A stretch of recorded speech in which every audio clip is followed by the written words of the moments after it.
দর্শক, চাইনিজ মাছ দেখেছেন?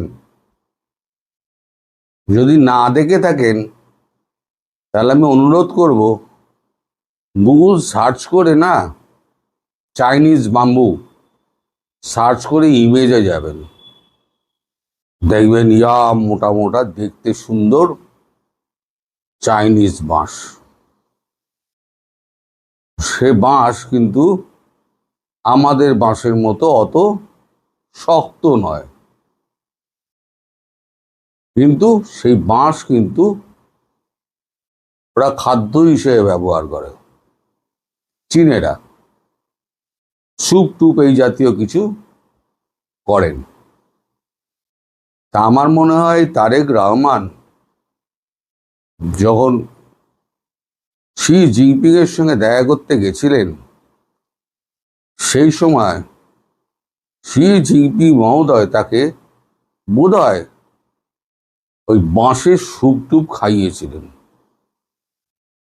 সুস্বাদু লেগেছে। পাশেই বোধহয় কোথাও ঘুরতে ঘুরতে গেছিলেন, বাঁশ ঝাড় দেখেছেন, তাতে উনি চড়ে বসেছেন। মানে ওই বাঁশ ঝাড়ে মাঝে মাঝেই না ফাটা থাকে। অসাবধানতা বশত কেউ যদি বসে পড়েন তাহলে তার জীবন নষ্ট। না পারবেন উঠতে, না পারবেন বসে থাকতে।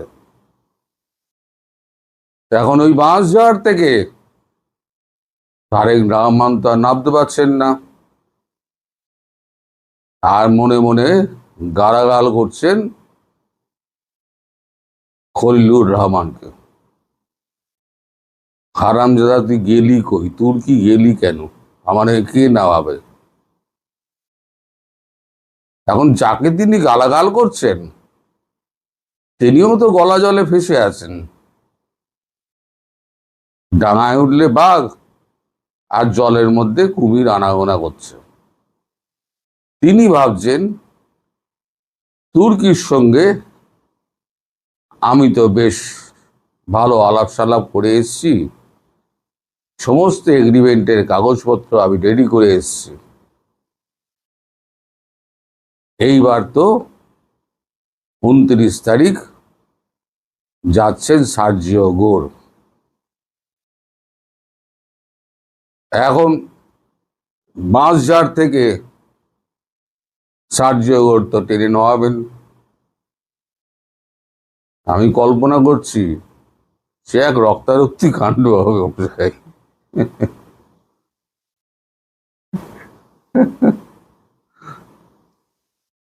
এখন গতকালকের কাগজে বিজনেস স্ট্যান্ডার্ডে একটা মানে খবর বেরিয়েছে যে স্পেশাল ইকোনমিক জোন বাংলাদেশে যেটা আছে সেটা নেই। কালকে চীনা মানে আজকে চীনেরা, 27 তারিখ চীনেরা সেখানে ভিত্তিপ্রস্তর স্থাপন করবে। 27 তারিখ ভিত্তিপ্রস্তর স্থাপন করবে। এই দেখুন কাগজের কাটিং, 26 তারিখের কাগজ, দেখুন লেখা হয় 26 তারিখ। তাহলে এখন চীনে বাঁশে তিনি তো আটকে পড়ে রয়েছেন, তার উপর আবার ভিত্তিপ্রস্তর স্থাপন হচ্ছে। সার্জিও গোর এসে তো হিজড়ের বাঁশঝাড় থেকে নামাবেন, আর একজন পড়ি কি মরি করে জল থেকে উঠে কোনো রকমে কাঁপতে কাঁপতে তিনিও হাজির হবেন সার্জিও গোরের সামনে। এখন দুজনে কি উত্তর দেবেন? এই যে ভিত্তিপ্রস্তর স্থাপন হচ্ছে, সেই খবর কি সার্জিও গোরের গায়ে যাচ্ছে না? নিশ্চয়ই যাচ্ছে। আমাদেরই তো লোকজন রয়েছে, তারাই তো গিয়ে বলে দেবে। যে দেখো ভাই তুমি যাচ্ছ ওখানে, ওদিকে চীনেরা এসে ভিত্তিপ্রস্তর স্থাপন করছে। এখন ভিত্তিপ্রস্তর স্থাপনের ছবি যদি দেখেন সার্জিও ঘোর, তার মিজাজ তো চচ্চর করে চলবে। একেই তো ক্ষেপে আছেন,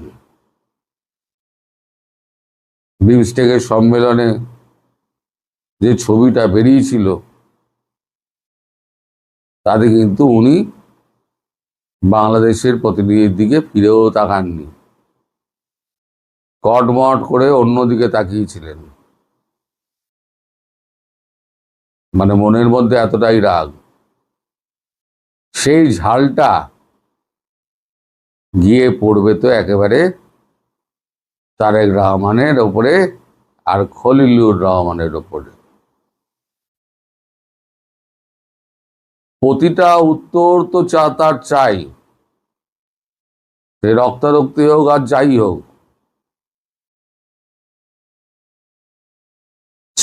চীনকে শুধু দিয়েই এসছো, চীন থেকে তো কিছু পাওয়া যায়নি, একটা ঢেলা পয়সা দেয়নি। উল্টে বলেছে তিস্তা প্রকল্প যেটা করব তার অর্থায়ন আমরা করব না, আপনাদের করতে হবে। তাই এই সমঝোতা পত্র সই করে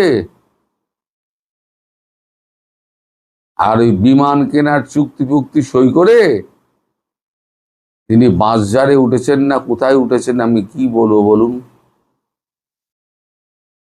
এখন আপনারা এখন জবাব দেবেন যে এই বাঁশঝাড় থেকে তিনি নামবেন কি করে। তারপরে মানে আজকে সকালে খবর পেলাম ট্রাম্পের সঙ্গে নাকি তার বাংলাদেশ যাওয়ার আগে কথা হয়েছে।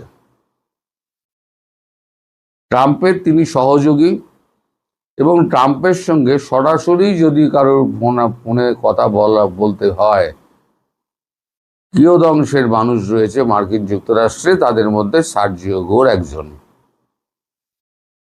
সেখানে তাদের মধ্যে কি বাক্যালাপ হয়েছে শি জিনপিং এর ব্যাপারে, সেই বাক্যালাপ নিয়েও কিন্তু ঝাড়টা গিয়ে পড়বে ওই 29 তারিখ আর 30 তারিখে। এর মধ্যে আবার শেখ হাসিনার সঙ্গে কথা হয়েছে, সব মিলিয়ে মিশিয়ে যা হয়েছে তা একদম খিচুড়ি পেকে গেছে। এর মধ্যে আবার একটা খবর দিয়ে আপনাদের, এটা হচ্ছে লেটেস্ট গতকাল রাতের খবর। সেটা হচ্ছে এই যে আমাদের যে ব্রিক্সের সম্মেলন আছে না, সেপ্টেম্বরের 12 এবং 13, সেখানে বাংলাদেশকে ডাকার কথা হয়েছিল। যেহেতু ভারত হোস্ট কান্ট্রি,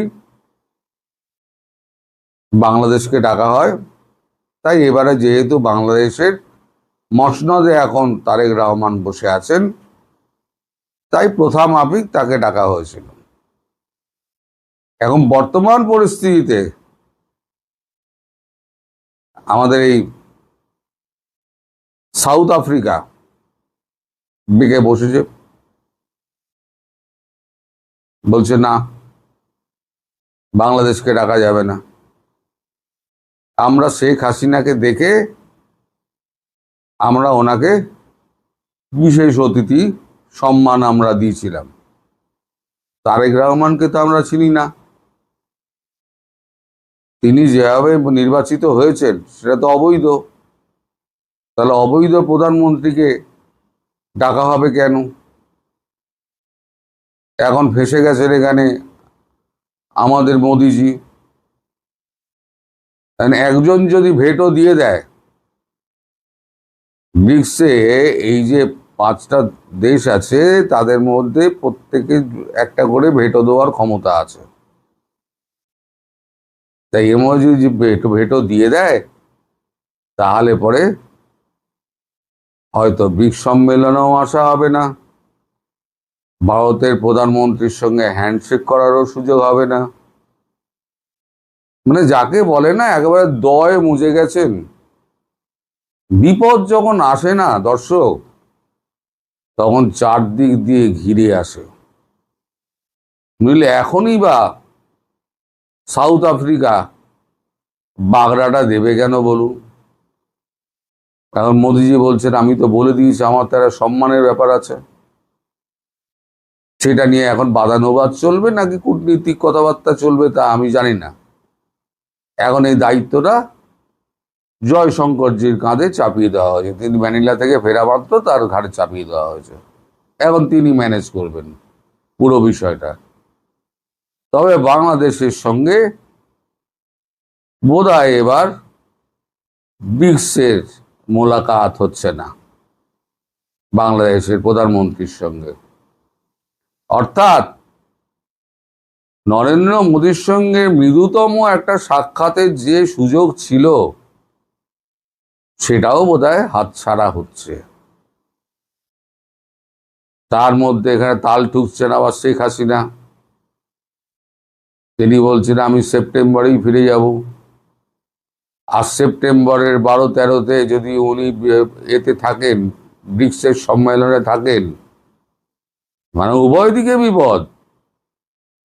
তখন যদি শেখ হাসিনা ঢুকে পড়েন, সেখানেও তো একটা চিন্তা। নাহলে শেখ হাসিনা সেপ্টেম্বর বললেন কেন? তার কাছে নিশ্চয়ই খবর আছে সেপ্টেম্বরে 12-13 তারিখে ব্রিক্সের সম্মেলন। তিনি জানেন না?